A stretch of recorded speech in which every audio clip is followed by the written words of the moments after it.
Paris was darker than London. It was a city lit in blinks and flickers. It was Fabergé egg beautiful, she thought. It was magic carpet stuff. See, best city in the world, said Matteo. You will never feel as much like a king as up here. It was better than being a king. Kings, thought Sophie, would have bruised fingers from 1,000 daily handshakes.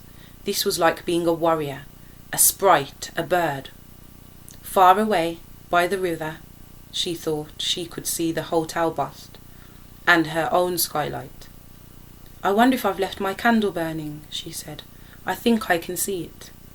Matteo ignored that. His face was whiter than usual and his eyes brighter. He seemed to be listening to the rope. He said, Shall we feed the birds? Yes. Then a gust of wind tugged at her nightdress, and Sophie changed her mind. Oh, no. Actually, I think I'd rather we keep going. She said, Please? Ah, no. To feed the birds while you are in the sky. This is the thing even a king cannot do. But it's past midnight. The birds. The rope gave a wobble, and a globule of something bitter rose up in Sophie's throat. The birds will be asleep. They're just dozing. They'll wake if I call them. Just 2 more minutes, Sophie.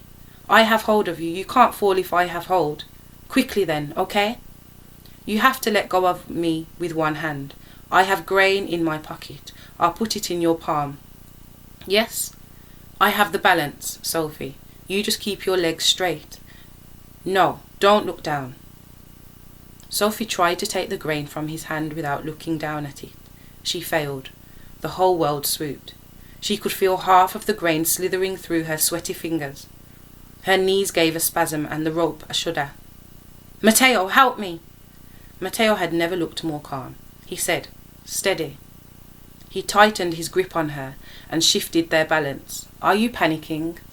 No, lied Sophie. If you start to fall, I'll stop you. You understand, oui? Yes, I have never fallen from a tightrope. At least not far.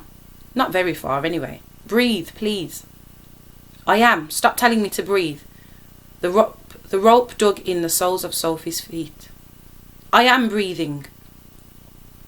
Matteo said, Just 1 more minute. Unlock your knees. Good. I'm going to call the birds. Matteo, I think I want to get off. Sophie tried not to think of the 50-foot drops. She was not successful.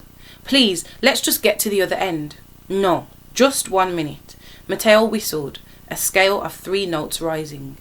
It was sharp and clean, and it rang out through the silent dark for miles. It cut through Sophie's panic. It sounded like rain coming. He said, Can you whistle? Yes. There was a wind and the rope swayed under Sophie. Sophie shut her eyes.